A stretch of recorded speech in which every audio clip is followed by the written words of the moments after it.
भगवान राम ने त्रेता युग में सारे कार्य संपन्न कर लिए थे और उनकी सारी लीलाएं समाप्त हो चुकी थी। धरती पर उनके जीवन की अवधि भी समाप्त होने का समय आ चुका था।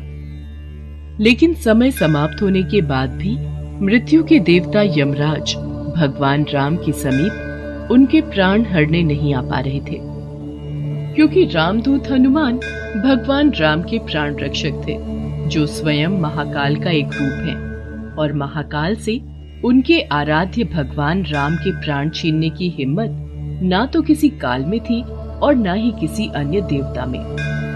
काल चक्र और समय चक्र को आगे बढ़ाने के लिए भगवान राम की मृत्यु होना जरूरी था।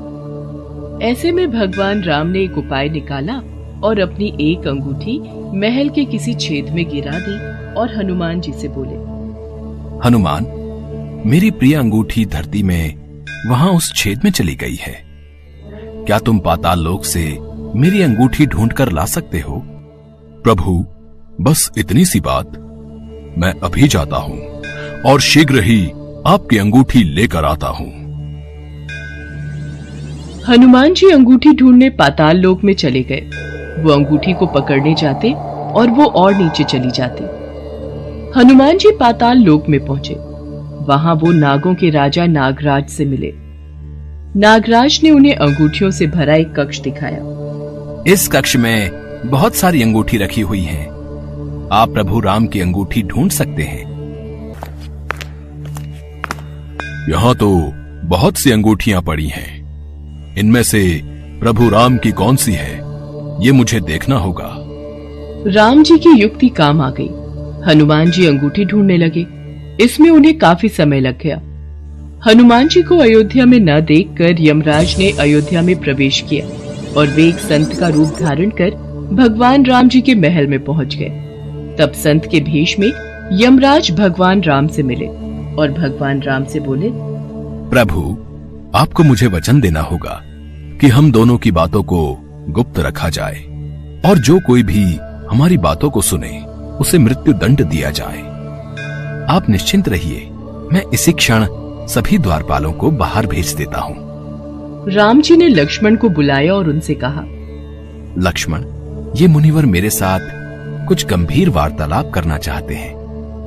तब तक तुम द्वार पर ही पहरा देना और कोई भी अंदर ना आने पाए, इस बात का ख्याल रखना, वरना तुम मृत्यु दंड को प्राप्त हो जाओगे। जो आज्ञा भैया, मैं आपके आदेश का पालन करूंगा। लक्ष्मण के जाने के बाद उस संत ने भगवान राम को अपना असली रूप दिखाया और बोले, हे प्रभु, मैं आप ही का सेवक हूं और आपने ही मुझे ये कर्म दिया है कि इस संसार से समस्त जीव जंतु एवं प्राणियों का प्राण हरना, और ये मेरा धर्म भी है। मैं भगवान शिव और ब्रह्मा की आज्ञा से आपसे ये कहने आया हूं कि आपने जो अपना समय इस पृथ्वी लोक पर निश्चित किया था, वो समय पूर्ण हो चुका है और अब आपको अपने धाम लौट जाना चाहिए। इससे सभी देवी देवताओं में आपको विष्णु स्वरूप में देखकर उत्साह की लहर दौड़ जाएगी। इस पर भी हे प्रभु, आपको कुछ और समय इस पृथ्वी लोक पर बिताना है तो आप रह सकते हैं। भगवान राम तो अंतर्यामी हैं। वो यमराज की बातों को सुनकर मंद मंद मुस्कुरा रहे थे। भगवान राम और यमराज के बीच वार्तालाप चल ही रही थी कि इतने समय में भगवान राम के महल में दुर्वासा ऋषि आ पहुंचे। प्रणाम गुरुवर, कहिए मैं आपकी क्या सेवा कर सकता हूँ? हमें भगवान राम से मिलना है, अभी तुरंत।